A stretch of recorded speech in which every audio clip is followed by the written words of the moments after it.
नमस्कार दोस्तों, आशा करते हैं कि आपकी तैयारी अच्छी और बेहतरीन चल रही होगी।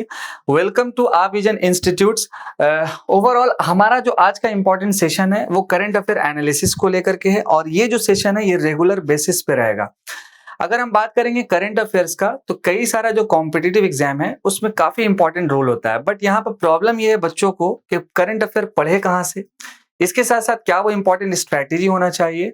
देन अगर हम करंट अफेयर पढ़ रहे हैं तो कौन कौन सा टॉपिक सबसे ज्यादा इंपॉर्टेंट है। तो सबसे पहले एक काम आप लोग ये करें कि प्रीवियस ईयर का जो क्वेश्चन एनालिसिस है, अगर आप एसएससी की प्रिपरेशन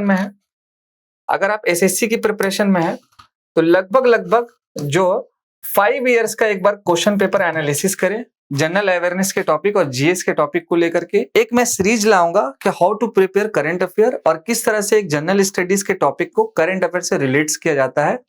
सो ओवरऑल आज का हमारा जो सेशन करंट अफेयर्स को लेके है तो कई सारे इंपॉर्टेंट पॉइंट्स को डिस्कस किया जाएगा, कई सारे इंपॉर्टेंट फैक्ट्स को भी डिस्कस किया जाएगा ताकि आपकी तैयारी में मेरा एक छोटा सा कॉन्ट्रीब्यूशन रहे।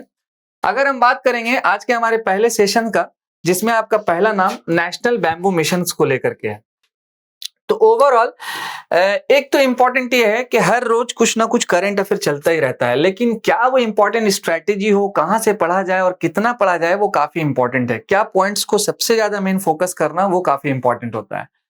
तो अगर हम बात करेंगे नेशनल बैम्बू मिशन का, तो एक आप रिमेंबर रखें कि नेशनल बैम्बू मिशन का लॉन्च कब हुआ था। इसके साथ साथ हमारी भारत सरकार में कौन सी वो इंपॉर्टेंट मिनिस्ट्री है जो इस पार्टिकुलर मिशंस को इम्प्लीमेंट करेगी, और इसके साथ पार्टिकुलर जो बैम्बू मिशन है अब तक हमारा क्या वो इंपॉर्टेंट पोजीशन है जो आपको रिमेंबर रखना है। अगर हम बात करें नेशनल बैम्बू मिशन का तो ये लॉन्च हुआ था 2018 और 19 में। ये एक तरह का सेंट्रल सेक्टर स्कीम है, दैट इज कॉल्ड, ये गवर्नमेंट ऑफ इंडिया का स्कीम है, स्टेट गवर्नमेंट का स्कीम नहीं है। अगर हम बात करें मिनिस्ट्री का तो आपको रिमेंबर रखना है ministry of agriculture and farmer welfare, और राइट नाउ जो इसके प्रेजेंट मिनिस्टर है वो नरेंद्र सिंह तोमर जी हैं, जो आपको रिमेंबर रखना है। जैसा कि साल 2022 में ये न्यूज पे क्यों है, बिकॉज मिनिस्ट्री ऑफ एग्रीकल्चर ने एक एडवाइजरी ग्रुप बनाया इस पार्टिकुलर मिशन को स्ट्रीमलाइन करने के लिए कि कैसे इस पे ग्रोथ लाया जाए, कैसे इसको आगे बढ़ाया जाए, देन इसके साथ साथ इसको डेवलप किया कैसे किया जाए। तो इस पार्टिकुलर सेक्टर को आगे बढ़ाने के लिए जो नॉर्मली है एक ग्रुप सेटअप हुआ है, ये काफी इंपॉर्टेंट है जो आपको रिमेंबर रखना है। और इसके रिगार्डिंग 2-3 फैक्ट्स, जैसे मिनिस्ट्री ऑफ एग्रीकल्चर कब लॉन्च हुआ और इसके साथ साथ ये सेंट्रल सेक्टर स्कीम है जो आपको रिमेंबर रखना है। अगर हम बात करेंगे बैम्बू सेक्टर में तो हमारा प्यारा जो भारत है वो चाइना के बाद आता है सीक्वेंस वाइज। इंडिया ये सेकंड नंबर पे आता है जो आपको रिमेंबर रखना है। इसके साथ साथ आज का दिन जो काफी इंपॉर्टेंट है, जिसमें आपका वर्ल्ड ह्यूमन राइट्स डे जो आपको रिमेंबर रखना है, जो हर साल आपका 10th दिसंबर को सेलिब्रेट किया जाता है। लेकिन यहाँ पर क्वेश्चन है कि आखिर ये किस ऑर्गेनाइजेशन के थ्रू सेलिब्रेट होता है, और इसके साथ साल 2021 में क्या वो इंपॉर्टेंट थीम था ह्यूमन राइट्स का, और साल 2022 में क्या थीम है और कब से इसका स्टार्ट हुआ, जो काफी इंपॉर्टेंट है। तो अगर हम बात करेंगे ह्यूमन राइट्स डे का तो 10th दिसंबर को ये सेलिब्रेट होता है हर साल। एक रिपोर्ट था काफी important, freedom in the world report 2021, जो काफी इंपॉर्टेंट है। इसके रिगार्डिंग कई सारा इंपॉर्टेंट पॉइंट्स को डिस्कस किया गया, इंडिया के पर्सपेक्टिव्स में भी बात किया गया। और इस पार्टिकुलर रिपोर्ट्स के रिगार्डिंग क्या था कि इंडिया का जो स्टेटस है वो फ्री से पार्शली फ्री का स्टेटस इसको मिला है ओवरऑल। देन इसके बाद अगर हम ह्यूमन राइट्स की बात कर रहे हैं तो इसके रिगार्डिंग आप नेशनल ह्यूमन राइट्स कमीशन काफी इंपॉर्टेंट है, रिमेंबर रखिए, जो एक तरह का नॉन कॉन्स्टिट्यूशनल बॉडी है। और आपका पॉलिटी के सेक्शन में एनएचआरसी से भी क्वेश्चन आता है कि चेयरमैन कौन है, कब इसका फॉर्मेशन हुआ, 1993 का एक्ट क्या होता है। तो ये काफी इंपॉर्टेंट पोर्शन है, आपको रिमेंबर रखना है ह्यूमन राइट्स का डे, क्योंकि काफी बार इसके रिगार्डिंग क्वेश्चन आस्किंग होता है इंपॉर्टेंट डे एंड डेट्स के रिगार्डिंग। देन इसके बाद अगर हम बात करेंगे कि ये किस ऑर्गेनाइजेशंस की तरफ से इसको अडॉप्ट किया गया, तो यूनाइटेड नेशन जनरल असेंबली, जो आपको रिमेंबर रखना है, जो 1948 में अडॉप्टेड हुआ। और यूनाइटेड नेशन जो जनरल असेंबली है ये यूनाइटेड नेशंस का एक ऑर्गन्स है, मतलब कि 6 प्रिंसिपल ऑर्गन में, जिसमें एक नाम आपका यूनाइटेड नेशन जनरल असेंबली, एक आपका यूनाइटेड नेशन सिक्योरिटी काउंसिल, इस तरह से और 4 नाम है जो काफी इंपॉर्टेंट है। और 1948 में इसको अडॉप्टेड किया गया था, ये आपको रिमेंबर रखना है। और दिसंबर में जो यूनाइटेड नेशन सिक्योरिटी काउंसिल का जो प्रेसिडेंसी है वो हमारे प्यारे से भारत के पास भी है। ये अभी आपको पॉइंट्स रिमेंबर रखना है। देन इसके बाद अगर हम बात करेंगे थीम का, तो साल 2021 में जो इसका थीम था equality reducing inequalities advancing human rights, और साल 2022 में जो इसका थीम था dignity freedom and justice for all. और काफी बार थीम्स के रिगार्डिंग क्वेश्चन आस्किंग है।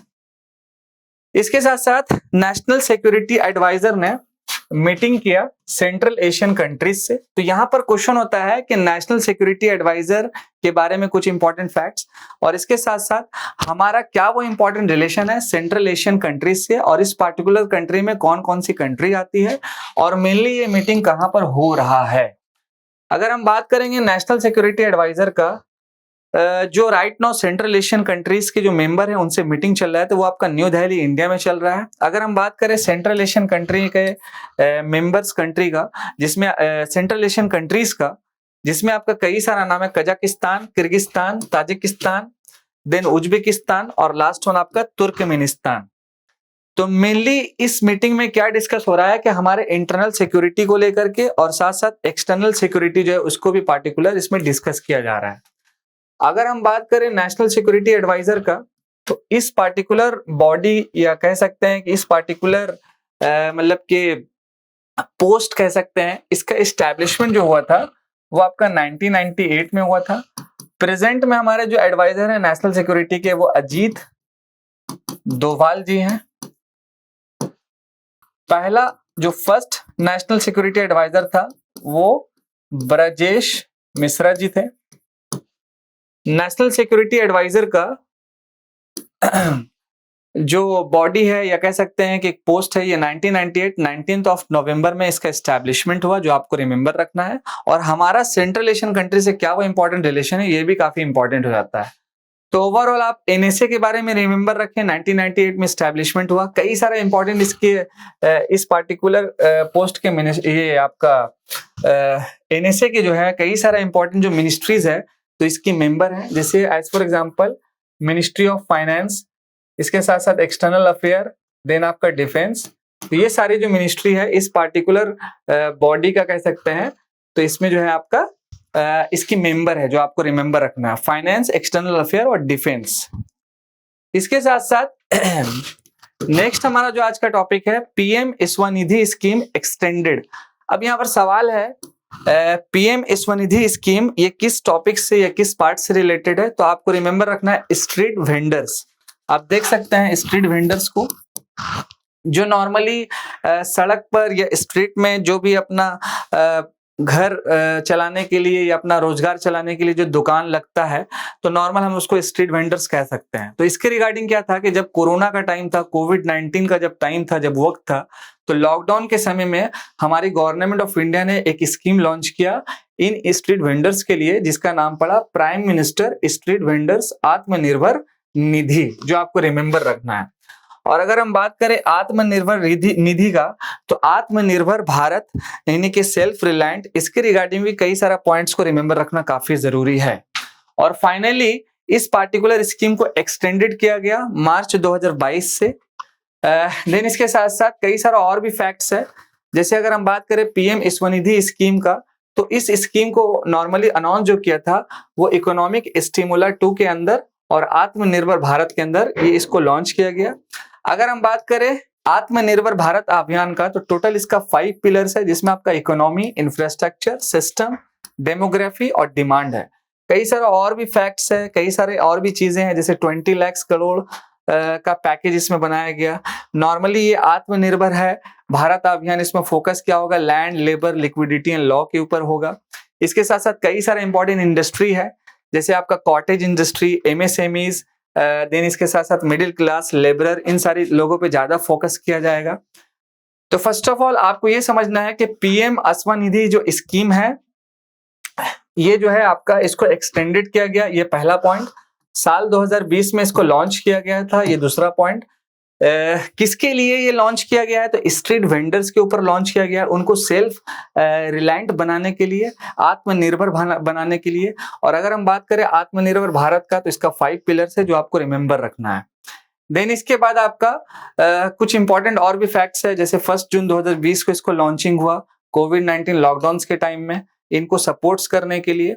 और कुछ इंपॉर्टेंट फैक्ट्स है कि टोटल 13,403 वेंडिंग जोन्स जो है अब तक बनाया गया। इसके साथ साथ 42 लाख जो स्ट्रीट वेंडर्स हैं उनको जो है इस पार्टिकुलर स्कीम से बेनिफिट्स जो है प्रोवाइड कराया जाएगा दिसंबर 2024 तक में, जो आपको रिमेंबर रखना है। ये डेडलाइन आपसे पूछा जा सकता है पार्टिकुलर एग्जामिनेशन में।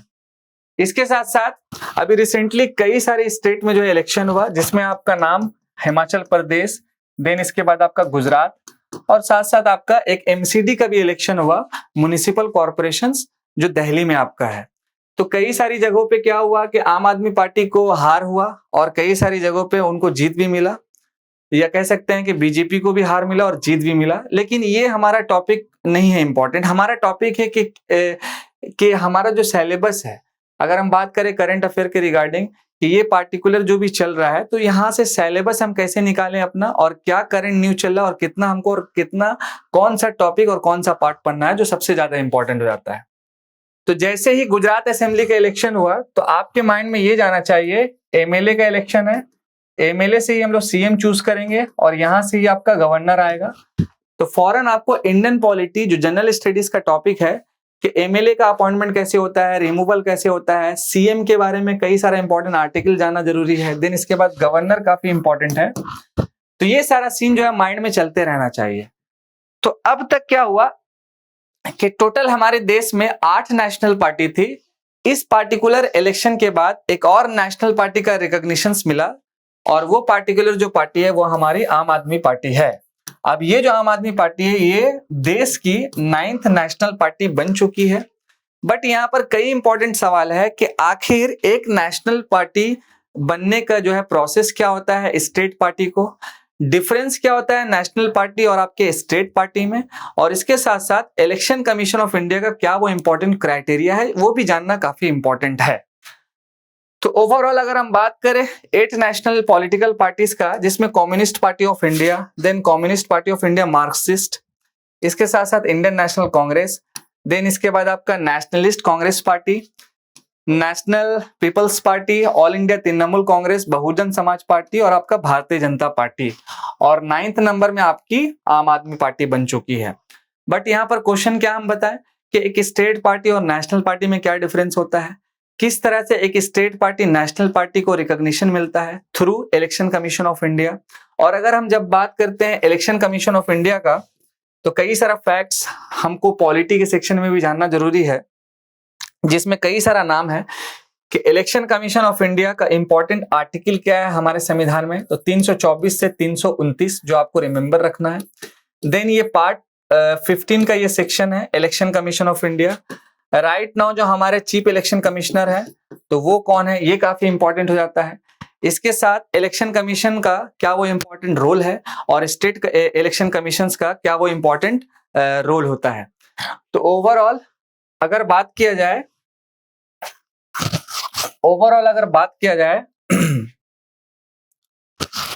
इलेक्शन कमीशन के मतलब के पद का, या फिर एक तरह का कॉन्स्टिट्यूशनल बॉडी है, और इलेक्शन कमीशन का एस्टैब्लिशमेंट कब हुआ ये भी काफी इंपॉर्टेंट हो जाता है। तो इलेक्शन कमीशन का जो एस्टैब्लिशमेंट है वो आपका 25 जनवरी 1950 में हुआ, जो फैक्चुअल है, जो आपको रिमेंबर रखना है। और अभी जो है 25 जो चीफ इलेक्शन कमिश्नर है वो राजीव कुमार जी हैं, जो आपको रिमेंबर रखना है। और आर्टिकल तो खैर इंपॉर्टेंट ही है 324 से 329, और पार्ट 15 का जो सेक्शन है वो भी काफी इंपॉर्टेंट है, जो कई बार एग्जामिनेशन में आस्किंग है, पूछा जाता है और पूछा जाएगा। इसके साथ साथ कुछ इंपॉर्टेंट फैक्ट्स है कि किस तरह से एक नेशनल पार्टी का रिकॉग्निशन मिलता है, इलेक्शन कमीशन का क्या वो इंपॉर्टेंट क्राइटेरिया होता है। तो इसके बाद के सेशन में कई सारे इंपॉर्टेंट पॉइंट्स को डिस्कस किया जाएगा इसी पार्टिकुलर प्लेटफॉर्म पे कि एक नेशनल पार्टी का डिफरेंसेस क्या होता है, एक स्टेट पार्टी कैसे रिकॉग्नाइज होती है, इलेक्शन कमीशन ऑफ इंडिया का क्या वो इंपॉर्टेंट रोल है, मॉडल कोड ऑफ कंडक्ट किसे कहते हैं, पीपल्स रिप्रेजेंटेशन ऑफ एक्ट काफी इंपॉर्टेंट हो जाता है, एंटी डिफेक्शंस लॉ जो हमारे 10th शेड्यूल में है। कई सारे इंपॉर्टेंट पॉइंट को धीरे धीरे डिस्कस करेंगे। ये हमारा करंट अफेयर का सीरीज है, हमारा जीएस का सेक्शन भी इसी पार्टिकुलर प्लेटफॉर्म्स पे आएगा। होप कि हमारा जो आज का सेशन है वो आपको क्लियर हुआ होगा, कई सारे इंपॉर्टेंट पॉइंट्स आपको मिली होंगी। तो हमारे चैनल्स को जरूर आप सब्सक्राइब करें और इसके साथ साथ बेल आइकन को भी जरूर आप प्रेस करें। थैंक यू सो मच हमारे वीडियोस में बने हुए रहने के लिए।